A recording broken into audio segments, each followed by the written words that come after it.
以斯帖記第4章。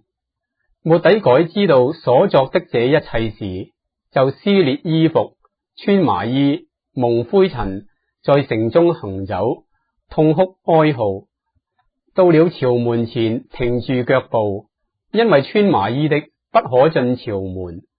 王的諭旨所到的各省各處，猶大人大大悲哀，禁食哭泣哀號，穿麻衣躺在灰中的甚多。皇后以斯帖的宮女和太監來把這事告訴以斯帖，他甚是憂愁，就送衣服給末底改穿，要他脫下麻衣，他卻不受。以斯帖就把王所派伺候他的一個太監，名叫哈他格召來，吩咐他去見末底改，要知道這是什麼事，是什麼緣故。於是哈他格出到朝門前的寬闊處見末底改。末底改將自己所遇的事，並哈曼為滅絕猶大人應許捐入王庫的銀數，都告訴了他，又將所抄寫傳遍書珊城要滅絕猶大人的旨意交給哈他格，要給以斯帖看，又要給他說明，並囑咐他進去見王，為本族的人在王面前懇切祈求。哈他格回來，將末底改的話告訴以斯帖。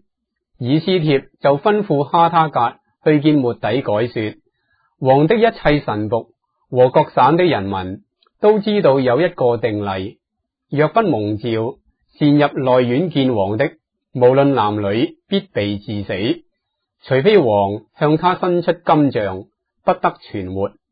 現在我沒有蒙召進去見王，已經30日了。人就把以斯帖這話告訴末底改。末底改託人回覆以斯帖說：你莫想在王宮裏強過一切猶大人，得免這禍。此時你若閉口不言，猶大人必從別處得解脫，蒙拯救，你和你父家必致滅亡。焉知你得了皇后的位分，不是為現今的機會麼？以斯帖就吩咐人回報末底改說：你當去招聚書珊城所有的猶大人，為我禁食3晝3夜，不吃不喝。我和我的宮女也要這樣禁食。